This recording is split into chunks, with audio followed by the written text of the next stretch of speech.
In today's guide, I'm going to show you how to turn any image into a PDF in just minutes. It's completely free and super easy.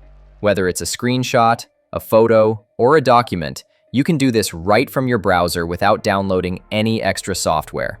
First, open your web browser and head over to google.com. If you're not already signed in, log into your Google account or create one. It's free and quick. Once you're in, click the Google Apps icon in the top right corner, then select Docs. Then, open a blank document to get started. Next, click Insert at the top of the page, hover over Image, and select Upload from Computer. Choose the image you want to convert, whether it's a photo, a screenshot, or anything else, and hit Open. Your image will appear in the document. Now, click on the image to make adjustments.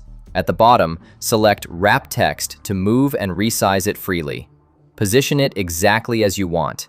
If you're working with multiple images, you can add them here and arrange them in the order you like. Once everything looks good, go to File in the top left corner. Click Download and select PDF Document. Google Docs will instantly save your file as a PDF to your computer. And just like that, you're done. If you found this tutorial helpful, give it a thumbs up, subscribe to the channel, and let me know in the comments what other quick tips you'd like to see. Thanks for watching, and I'll catch you in the next one.